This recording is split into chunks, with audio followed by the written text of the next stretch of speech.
Hi, this is Mark Arthur, Mr. Gay International 2008. Welcome to my segment na Sabi Kong Ganon, Part 1. And our topic for today is about food sanitation.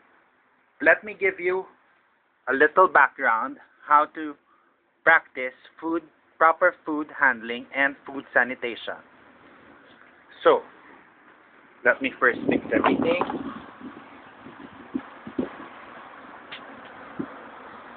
Okay. What is food sanitation? Food sanitation is preparing food whether at home or whether at restaurants or whether at canteen. Siyempre, the number one is wear hairnet. Kailangan yung mga babae nakasuot sila ng hairnet para hindi nalalaglag ang kanilang mga buhok. Dahil yung mga buhok natin may mga bacteria yan. Plus number two, siyempre we have to wear gloves. Pero syempre, bago tayo mag-wear ng gloves, we have to wash our hands thoroughly with soap and water. And it's best that after we wash with soap and water, meron din dapat tayong alcohol. Tapos, wash your hands properly. Huwag bara-bara, huwag wisik-wisik o pugas-punas dito. Because sometimes their clothes are dirty. We see to it that we have a hand towel. And hand towel must be surrounded. It can be placed near the kitchen counter, or we can put one towel in our waist. A clean towel, ha? Tapos number 4, when tasting food, always remember, you have to use serving spoon. Kailangan turuan natin ito sa ating mga anak para pag masisimulan nila, kahit sila yung nasa school, meron silang good manners na type conduct. That's number 5, you clean your refs, microwave, and wash them properly. Pag nakita nyo na napakadumi na ng inyong microwave o inyong mga turbo griller, ating itong linisin. Kumuha lamang tayo ng mga baking soda para maalis yung mga itim-itim. At saka, dampi-dampi lamang. Pwede kayo maglagay ng mga basin at saka lagyan nyo ng sabon at saka cotton. Tapos unti-unti nyong linisin at i-scrub ng paunti-unti. Huwag tayong magmadali para hindi pasukan ng tubig yung mga appliances. Tapos, our second topic naman is choosing college for our children. You know naman, di ba? Dapat sa secondary education, we should give curriculums already, like mga clubs, we should introduce to the youth kung ano pwede nilang maging, kung gusto ba nilang maging nurse, kung gusto ba nilang maging doktor, gusto nilang maging tour guide. We should give them proper tools already para pag tapak nila sa college ay alam na nila yung gusto nila. Kasi yung minsan, it's peer pressure. Kapag ang kaibigan, sinabi na ganito yung course na i-take, sila din, sige. You should know by heart what you want para you can practice as a profession pagdating ng araw. Tapos, don't force your kids to take the course that you want. For example, ang mga magulang, kung kayo ay mga doktor, huwag nyo force feed sa mga anak ninyo yung mga gusto ninyo para sa kanila. Let them decide for themselves. Bigyan nyo lang sila ng guidance at saka ng mga suggestions. Pero kailangan sila yung dapat passion nila. Kasi kung the more na mahal nila ang gagawin nila, mas the more mag-focus sila dito. Kung pinipilit natin yung mga gusto natin sa mga anak natin, hindi tama yun. Tapos, para naman sa mga tamad, well, kung ikaw ay tamad mo, well, I guess you have to rest and soul search ka muna kasi sayang naman yung mga tuition fee na babayad ng inyong mga magulang kung kayo ay pa-wardy-wardy lang at magsasaya ng oras. And para naman sa part 2 ng ating lesson today is sa mga fire protection. Para sa fire protection sa mga bahay, boarding houses, kailangan meron tayong mga fire extinguishers. At saka kailangan yung mga caretaker ng mga bahay natin, turuan natin sila kung paano gamitin yung mga fire extinguishers. At yung mga expiration date nito ay nasa likod ng mga tangke na dapat natin tignan every other year. Tapos, dapat meron tayong mga designated fire exit. Yung mga fire exit natin, dapat bawat kanto meron para pagdating ng, kunwari may sunog, hindi sila mag-aagawan kung saan sila dadaan. Remember the tragic in Poso, di ba? Wala silang fire exit, kaya yung apoy bigla na lang sumargo. Kaya it's always best that MMDA teaches things already or have drills, emergency drills, para ang mga tao aware na. Pag may mga dumating na sunog or earthquake, lahat tayo ay ready. mas maganda na street smart tayo para mas maging maganda ang kalakaran ng Philippines. Tapos proper ventilation. Dapat meron tayong mga proper ventilation at mga exhaust fan. Hindi naman pwede na hindi makakahinga ang mga tao sa mga kwarto-kwarto nila, di ba? Maganda yung nangungalagta tayo, ngunit tayo ay meron care or kusang loob na pagkakaroon ng malasakit sa ating kapwa. Tapos, we should have clean restrooms. Ang ibig sabihin ng clean restrooms, tayo mga Pilipino, dapat, pag tayo may mga tissue, huwag naman natin nakawin ito or kunin. Kailangan tayo may training, paunti-unti lamang para buong Pilipinas nakakagamit. Did you know, pag sumasakit tayo ng airplane, meron na agad na parang stigma ang mga Pilipino kasi nangunguha tayo ng mga blankets, nangunguha tayo ng mga kutsara tinidor. We're not supposed to do that. That's a big no-no kasi kawawa naman yung Philippines, kasiraan yan para sa atin. Tapos, our next topic naman is behavior on public. Proper decorum.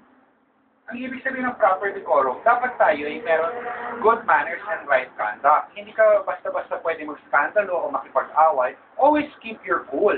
At saka always smile, always lend a helping hand. Tapos use public utilities properly. Whether we pay taxes or we don't or not, what's important is marunong kayong mag-respeto ng mga government utilities. Dahil tayo naman yung mga pinabayad natin taxes, like yung mga portalets, yung mga urinals natin. Dapat as Filipinos, huwag tayo mag-vandalize. Dapat we care for our environment at saka we care for our, not only Mother Earth, but other utilities as well. Tapos doon, yung mga nakatanda, dapat you set a good example. You cannot like spit kung kunwari, nag-drive ka, tapos napapaluwa ka, you should spit it in a tissue or ilagay mo sa tissue or a spit bottle at saka huwag mo papakita sa kabataan kasi kagaya yung mga yan. Tapos, emergency. Our next topic is about emergency. Dapat sa inyong mga bahay, meron kayong mga list of police, barangay, or street watch. Kasi hindi nyo alam kung ano mga emergency na dumating. Kasi mas maganda yung alert ka. Kunwari, napasukan kayo ng magnanakaw. Diba? Maganda yung makakatawag ka agad at may rumisponde. At bukod doon, pwede naman tayo maglagay ng mga alarm. At kung hindi naman tayo maka-afford ng alarm, pwede kayo maggawa ng mga device ninyo. Pwede kayo maglagay ng mga alambre at saka ng mga kalde-kaldero para pag bumukas yung pinto, tiklo ang mga magnanakaw. Tapos doon, pag meron mga dilubyo, don't panic. Shout for help. Pumunta sa mataong lugar. Pag tayo nagkakagulo o meron mga nagkakagulo kung saan, hindi dapat tayo mag-panic.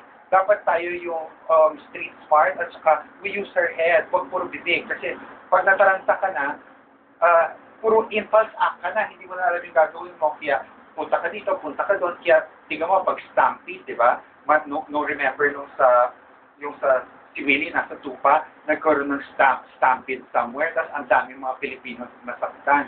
Kasi wala tayong structure at saka drills. Dapat ang mga tao maging street smart. Hindi pwede puro saya dito, puro saya dyan. Tapos ang hindi nyo alam, pagdating ng mga problema, saka tayo mahihirapan lahat.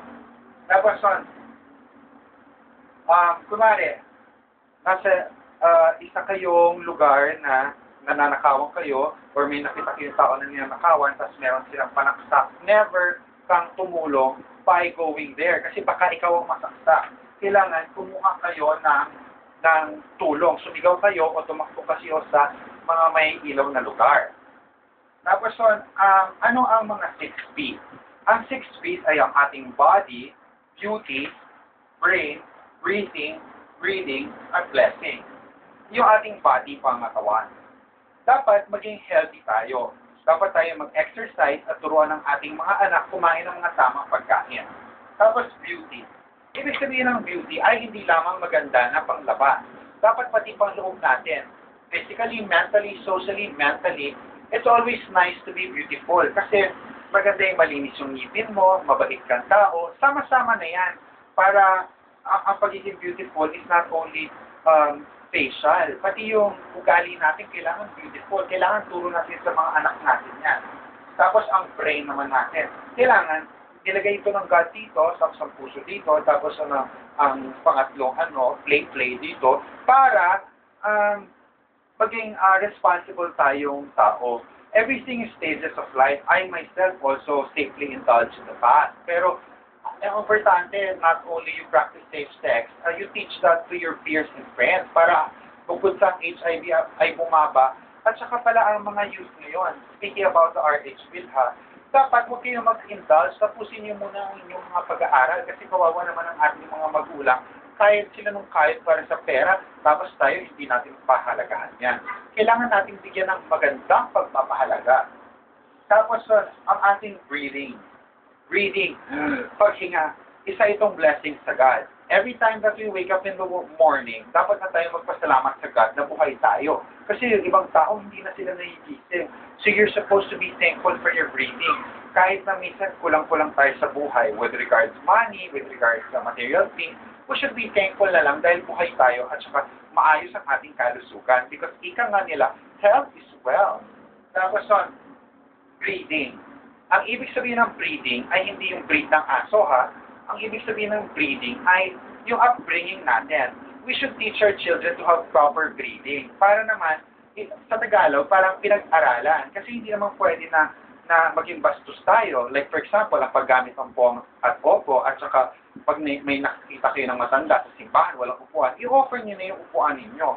Tapos pangatlo is, sa mga kasambahay, wag tayo maging mayabang sa kanila. Let's be nice to them para mahalan nila tayo. At saka sa mga waiters, we're supposed to treat them properly para hindi nila duraan yung mga food natin. Kasi hindi nyo alam sa likod kung ano nung kinakabra-kadabra na nila yung food nila. So you have to be nice to everyone. At saka proper breathing para sabihin nila, the Philippines, it's more fun in us, the Philippines have proper breathing. Hindi na lang every time that I hear for a foreigner na parang aside from our nice speeches parang minsan nakakawawa tayo dahil bukod sa kumukuha tayo ng mga kubyertos at ng mga blankets sa Philippine Airlines. Huwag ganun, kasi parang hindi yung kasama sa mga binayaran natin. And besides, dapat huwag tayo maging hoarder kasi it's not good. Tapos with regard to blessing, remember, everything is a blessing from God. Everything that you see. Sabi ko, our structure, our economy, our good president, our senators, our mayors, our barangay panos, ourselves. You know how can you appreciate the blessing? By merely loving yourself.